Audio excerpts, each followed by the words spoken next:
gostaria aqui de trazer, né, como você já falou, essa complexidade, né? A gente já tinha um cenário um pouco mais difícil, a guerra trouxe mais complexidade a esse cenário, e o Brasil, na verdade, tivemos notícias positivas, né? No último relatório aí do FMI deste mês, mostrou que o Brasil deve ser a 9ª maior economia este ano. E também vieram dados positivos do Boletim Focus, mostrando uma inflação dentro ali da margem da meta, e ao mesmo tempo, como falei, tem guerra, tem juros.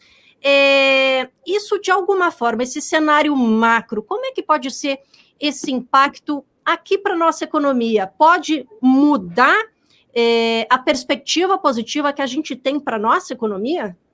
Legal. Vou separar a pergunta em duas, então. Vou falar primeiro da perspectiva sobre crescimento, PIB brasileiro, e depois eu falo desses impactos dessa trágica guerra que acontece no Oriente Médio, e claro que a gente tem acompanhado pelas manchetes, em grande parte, por mais que não tenha tido efeito sobre o mercado, como outros conflitos na região vieram a ter, pelo menos neste momento, né? Por mais que tenha toda uma questão humanitária que não podemos tornar secundária, né? Então, voltando para o ponto inicial, sobre crescimento, a gente deve crescer 3% esse ano, é muito acima do que se esperava. Aliás, desde 2021, o Brasil tem superado as estimativas de crescimento. Isso é uma dinâmica positiva de formação de expectativas, algo que a gente não tinha há algum tempo. Tivemos uma década de esterilização de expectativas, em um primeiro momento negativas, depois de estabilidade. Agora a gente tem, desde 2021, como eu falei, uma série de consecutivas revisões positivas de PIB, né? Ou seja, a gente começa o ano esperando uma coisa e cresce mais do que era esperado no começo do ano.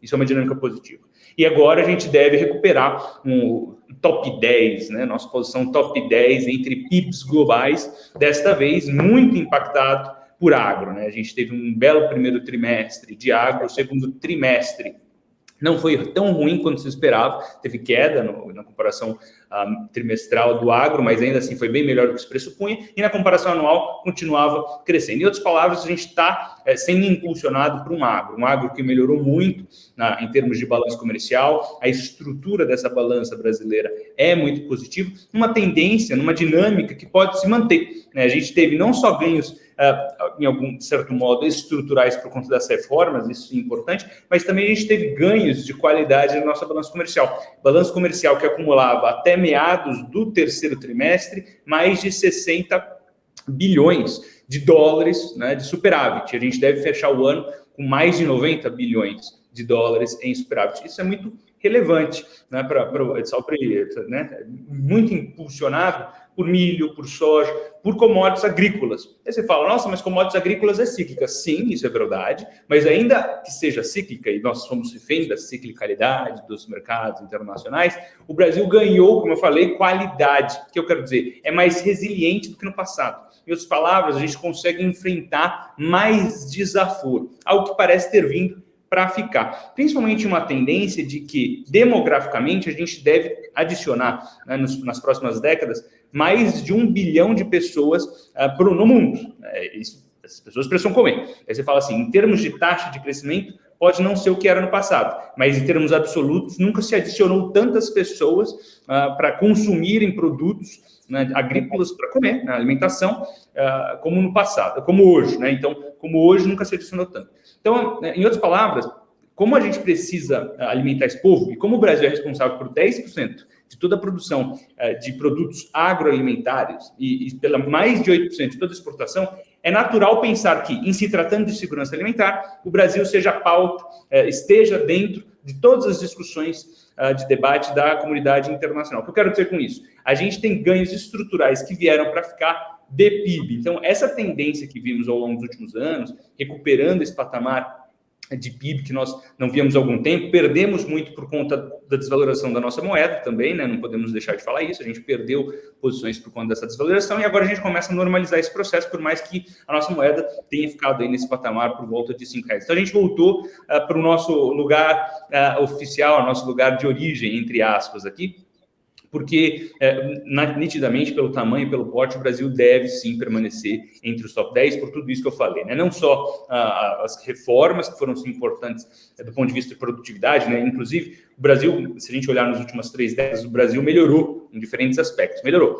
Um aspecto que talvez não seja trivial falar que melhorou é a produtividade, com exceção, é claro, do agro. O agro, ele cresce 3% de produtividade ao ano nas últimas décadas, né? Então, assim, é brutal o que isso faz e por isso a gente tem esse grande diferencial para o mundo, né? De fato, nós estamos nos tornando o celeiro do mundo que pode alimentar toda essa população global. Então, segurança alimentar é com o Brasil. E também tem a questão das reformas estruturais. Isso é um ponto, acho que endereça bem essa questão. Agora, uma coisa que nos preocupa é a atividade brasileira doméstica, né? A gente tem uma balança comercial robusta, mas a atividade doméstica não é lá grande coisa. A gente teve vários estímulos do governo ao longo do primeiro semestre que impulsionaram isso, inclusive essa conta chegou, né, para o orçamento de 2024, a gente tem um rombo aí que precisa ser honrado de 168 bilhões de reais, isso é importantíssimo, mas de qualquer forma a gente teve alguns esteroides, podemos colocar assim, de crescimento econômico. Agora, para que a gente possa acompanhar num segundo momento, quais serão os efeitos da atividade que esse juro prolongado em patamar muito elevado, juro real, possa fazer, né? E daí sim há uma preocupação. Começamos o ciclo de flexibilização, a trajetória deve se manter a mesma, mas algumas incertezas foram adicionadas. E desde agosto, a alta dos juros de mercado nos Estados Unidos, com atenção especial aos treasuries de 10 anos, que agora estão flertando com 5%, algo que não acontecia há muito tempo, né? Então a gente já está no maior patamar de juros de 10 anos desde 2007, então são 16 anos, aí sim, são 16 anos que a gente não via algo parecido, e dessa forma a gente fica esperando, né? Quais serão os impactos desse juro mais alto? Nitidamente já afetou tomar a decisão do Banco Central brasileiro. Se esperava, né, antes de setembro, que a gente pudesse acelerar ainda nesse segundo semestre para 75 pontos de corte, não vai acontecer. Temos trabalhado com mais 2 cortes de expectativa, devemos encerrar o ano com Selic de 11,75, mas agora a gente adiciona um efeito pior, que é justamente a guerra no Oriente Médio, né? Então você tem a possibilidade de escalada de um conflito e a alta do preço do barril. A alta do preço do barril, do petróleo, propriamente dito para a economia brasileira, não é necessariamente ruim, porque aumenta a arrecadação, você aumenta a pauta exportadora brasileira, que eu citei anteriormente.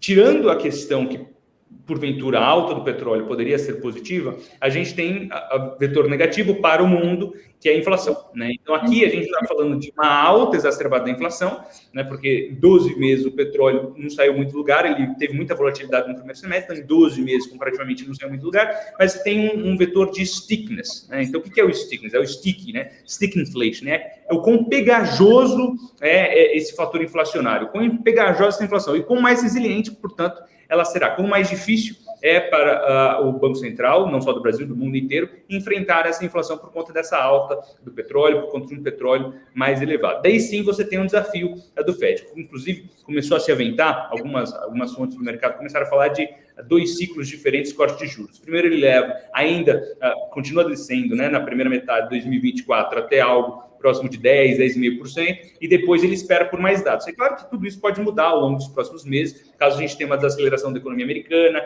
uma precificação de juros mais baixos nos Estados Unidos, um fim do ciclo de aperto, e um acalmar dessas tensões muito delicadas no Oriente Médio. Se isso tudo acontecer nos próximos meses, daí a gente tem outro vetor que pode continuar com esse ciclo de flexibilização. Na minha cabeça, a gente pode até ter um ciclo mais gradual de flexibilização, demorar mais para descer juros, o que seria responsável, sóbrio e adequado, por mais que não seja tão bom no curto prazo para mercados de ativos de risco. Ainda assim, a trajetória é a mesma e por isso a gente segue construtivo com esse ciclo de flexibilização, pode dar frutos, né, para quem está investido em ativos de risco. Claro, com toda a responsabilidade que isso deve carregar consigo, né?